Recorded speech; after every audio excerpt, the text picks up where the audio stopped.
Okay, so this is one of these things, this is an all or nothing affair. Once you do this to your pellet gun, it's not mint anymore. Right? But I mean, the whole point of buying this is to be able to hit things with it reliably, so I don't care what it looks like. Hey, it's Greg here with Outdoors on the Cheap, and I thought I'd do a quick video here today talking about all the modifications I've done to my Crosman model p1322 22 caliber pellet gun. So these come with just a pistol grip and iron sights, all right? And I have found, so I mean, it's basically a single shot, it's a bolt action, right? Single shot pellet gun, okay? It's not good to fire them like that, but anyway. Bolt action, single shot pellet gun, 495 feet per second. But it's 22 caliber, so it has a lot more hitting power than the .177 caliber. You can use this for taking out varmints or for your bug out, whatever. Basically, these they're very reliable, work for a long time. You only get one shot, which is why I put the scope on it, because I find the iron sights that these come with, it's basically, you've got sort of like a rectangle in the back, and in the front you've got this other rectangle you got to place in the rectangle, and it's not, like, for me a good sight is a tight V with a bead like that, right? And you put the bead right in the V and you can get accurate. This one here, it's basically a rectangle that you have to fit another rectangle in, and it's not tight, so there's all kinds of play in that little setup, right? Where you can, it's really easy, I find, to be inaccurate and to miss, especially holding it like a pistol. I didn't grow up with, pistols. I live in Canada, handguns and all this sort of stuff. It's just not part of the culture here, and it doesn't make a lot of sense if you're a hunter, from my opinion anyway. I'm kind of like a rifle guy, right? Rifle shotgun type of guy. So the first modification, I just basically, using it with the pistol grip, I couldn't hit things with it reliably. I was all over the place. And sure, I'm sure if I spent a ridiculous amount of time practicing, I could get better. But why bother when you can just spend like, 40, 50 bucks. So what I did was I put this, and these things cost like $80, $90, the actual gun, the pellet gun.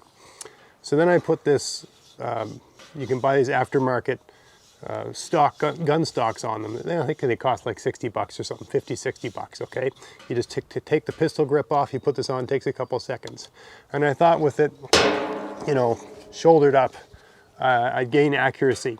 So even with this stock, I couldn't hit, anything reliably at 20. And basically, we're talking 25-yard shots. And there's going to be people that say, I can shoot the eye out of a crow, whatever, right? I'm talking about me, okay? I needed to be accurate with this thing, and I wasn't. So the solution for me was I got to put a scope on this thing. And if you go on the internet and you read about scopes for these things, there's kits, there's different, it gets ridiculously expensive. A lot of it doesn't make a lot of sense. And I thought, how about I just get like a cheap $20 Tasco, 4x15 power, and I just glue it on using JB Weld. So there's two kinds of JB Weld. There's the kind that comes in stuff like a toothpaste tube, which is kind of runny, but there's another one that comes in a stick. And the one that comes in a stick, it looks like a Rolo bar, right? It's basically it's a cylinder of gray stuff with this black stuff in the middle. And you slice off a piece and you massage it till it all becomes one color. And then once you've done that, you've got about, 10 minutes to work with it, get it in the shape you want, and then it starts to harden, right? So I'll show you a little closer here. But all I had to do was take a little bit of sandpaper, emery cloth, and scuff up the metal so that this stuff would, basically it's a metal adhesive, right? And it's got metal in it. So I just scuffed up the metal a bit and stuck this on. So the first thing you have to do is you have to glue this pipe to this part. These two parts on the Crosman are independent. Okay, so this is one of these things, this is an all or nothing affair. Once you do this to your pellet gun, it's not mint anymore, right? But I mean, the whole point of buying this is to be able to hit things with it reliably, so I don't care what it looks like. Okay, so you get a piece of this and you glue this pipe, this is the barrel, right? and this is the cylinder where the gas gets compressed, right? These here, you pump them up, right? That's why they're so great. You don't need canisters. So you glue this part to this part, otherwise the whole thing is really wobbly and it moves all over the place. It's just not reliable. Once I did that, I just put a little bead of the adhesive underneath these two mounts, right? I got the scope and the mount and these rails, right?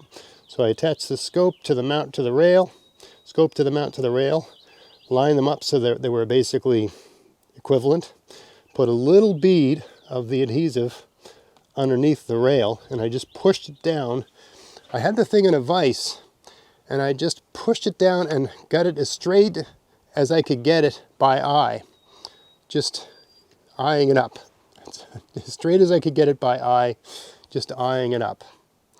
Okay, and I made a major mistake when I attached it, where I had this thing at the end here. I had the peep sight up. See this little thing here? I had it the other way. So actually the whole scope, it's hard to tell on camera here, but it's actually tilted down a little bit. And I noticed this after the whole thing had hardened up, and I was just devastated. I said, what am I going to do to fix this? But you know, these scopes, they're adjustable, right? You got two dials here. When you're sighting them in, there's a dial here and there's a dial here. And you put a dime or a screwdriver and you turn them, and it allows you to, you know, adjust the sight up and down, adjust it to left and right. And there was a, you know, basically you're just moving lenses in there to bend the light, right? So even though this scope is not parallel with the barrel, it shoots straight. I had to, you know, the screw that adjusts the up and down, there's a technical term for that, I just can't remember what it is.